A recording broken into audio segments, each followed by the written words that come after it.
কিরে পিন্টু, অন্ডার তেল শেষ হয়ে গেছে।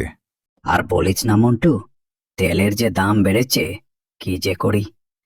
আবার পাম্পে যাইলে তেল দেয় না। বলিস কি, কালকে তো আমার জন্য মেয়ে দেখতে যেতে হবে। চল গিয়ে দেখি তেল পাই কিনা। তেল না পাইলে এবারও আমার বিয়েটা হবে না। কি ভাই, কি খবর? বেচা কেনা কেমন চলছে?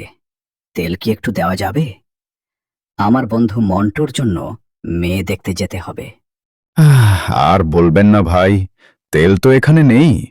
তেলের যে দাম মনে হয় না, তেল পাবেন কোথাও। আপনার বন্ধুকে বলেন হেঁটে হেঁটে মেয়ে দেখতে যেতে। না পারলে আর এবছর বিয়ে হবে না। এই চান্দিচিলা কথা সাবধানে বলবি। বাড়ি দিয়ে তোর চান্দি পাঠিয়ে পেলবো বলে দিলাম। কি যে করি, তেল তো পেলাম না। মন্টু পাগলারে কি বলমু, সালার তো আজ মাথা গরম হয়ে যাবে। ওই যে পিন্টু চলে এসেছে, মনে হয় তেল পেয়ে গেছে। যাক, আজকে মেয়ে দেখতে যেতে পারবো মনে হয়। কিরে পিন্টু, তেল পেয়েছিস? না রে মন্টু, তেল তো কোথাও পেলাম না। আমি সব পাম্পে খুঁজে দেখেছি। বলিস কি তুই? তাহলে আজকে আমি মেয়ে দেখতে যাব কিভাবে? কি করা যায়, বুদ্ধি দে আমারে। মন্টু, চল আজকে গিয়ে দেখি ওই চান্দিচিলা কাছে তেল পাই কিনা। কি যে যুদ্ধ শুরু হলো, তোর বিয়ের 12টা বেজে যাবে মনে হয়।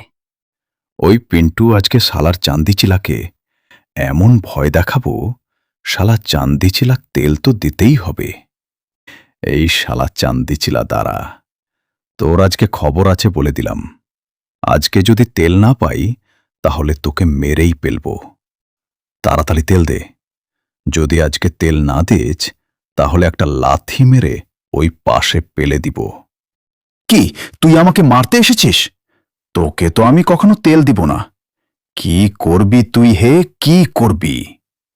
কি করব দেখবি শালা চান্দিচিলা। দেখ কি করি। ওই মন্টু শালা, চান্দিচিলা কি পুলিশের কাছে গিয়ে মামলা করছে নাকি? শালাকে তো আজকে পাম্পে দেখলাম না। কি বলিস তুই? তাহলে তো বড় ঝামেলা হয়ে যাবে।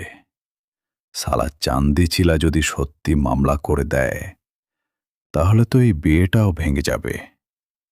এটা তো বড় টেনশনের কথা। আচ্ছা মন্টু, শোন, যদি সত্যি তোকে পুলিশ ধরে থানায় নিয়ে যায়, তাহলে তো কোন দিনই তোর বিয়ে হবে না। তুই তো সত্যিই বলছিস? পিন্টু, তাড়াতাড়ি পালাতে হবে। জঙ্গলে গিয়ে থাকতে হবে এখন। কি আপনারাও কি মন্টুর বিয়ে দেখবেন? দেখতে হলে কমেন্টে বলতে হবে।